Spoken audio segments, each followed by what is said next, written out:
Assalamu alaikum wa rahmatullahi ta'ala wa barakatuh. On est toujours dans l'unité de la géologie.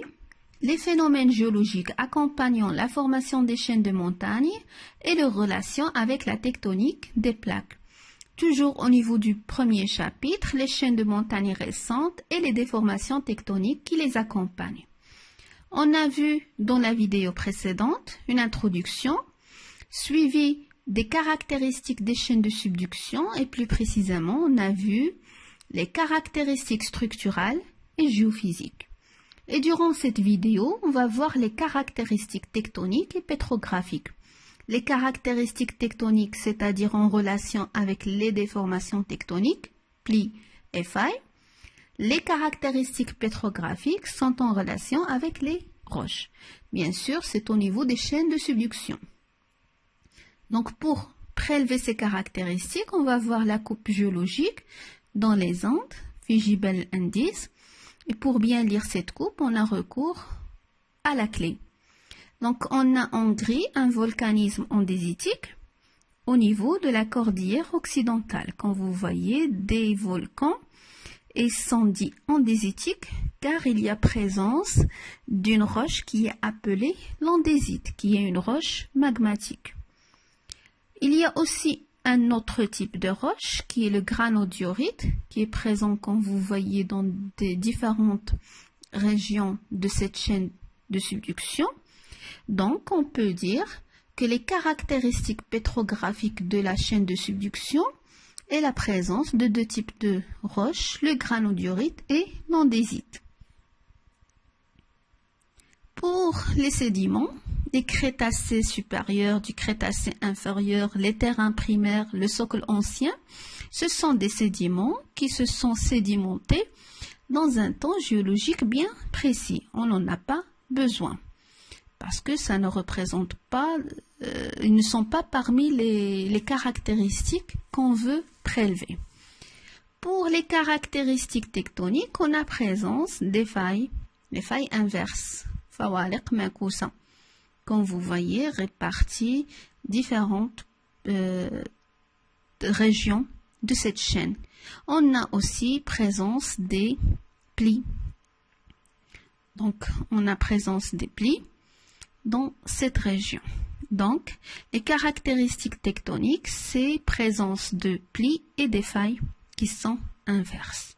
En récapitulation, les caractéristiques pétrographiques, présence des roches magmatiques, l'andésite et le granodiorite. Pour les caractéristiques tectoniques, présence des déformations tectoniques telles que les plis et les failles inverses. Passons à la figure 2 qui représente des lames minces de granodiorite et d'andésite observées au microscope. Donc on veut comparer ces deux roches. Comme vous voyez, si on commence par le granodiorite, il est composé de grands cristaux tels que le plagioclase. Donc vous avez la clé ici, le quartz, l'amphibole, biotite, etc. Donc ce sont des cristaux qui sont liés entre eux. C'est une roche, le granodiorite est une roche qui est magmatique et la présence des grands cristaux prouve que c'est une roche qui a subi un refroidissement lent en profondeur. Donc on peut dire que c'est une roche qui est plutonique à texture grenue. Pour bien comprendre les types de roches, vous pouvez retourner voir la première vidéo dans cette unité. Pour l'andésite, on a présence de grands cristaux tels que le plagioclase, présence de cristaux de petite taille, vous voyez, appelés des microlithes, et il y a présence du verre en noir, c'est comme une pâte, comme le ciment, c'est la pâte vitreuse qui est en noir. Donc, la présence de ces trois éléments prouve que l'andésite est une roche magmatique, volcanique, qui a subi un refroidissement en 3 étapes. Refroidissement lent en profondeur qui a donné les grands cristaux, un refroidissement moyen à la montée du magma qui a donné les microlithes, et un refroidissement qui est rapide à la surface qui a donné les verres. Donc, en récapitulation, ces deux roches présentes dans la zone de subduction, le granodiorite, il a subi un refroidissement lent en profondeur, contient des grands cristaux, il a une texture grenue. Donc, c'est une roche magmatique plutonique.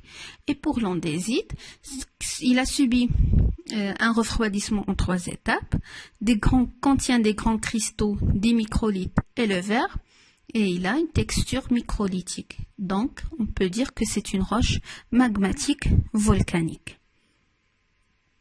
Ces deux roches se trouvent au niveau de la chaîne de subduction et sont deux roches magmatiques, c'est-à-dire deux roches qui proviennent du refroidissement d'un magma.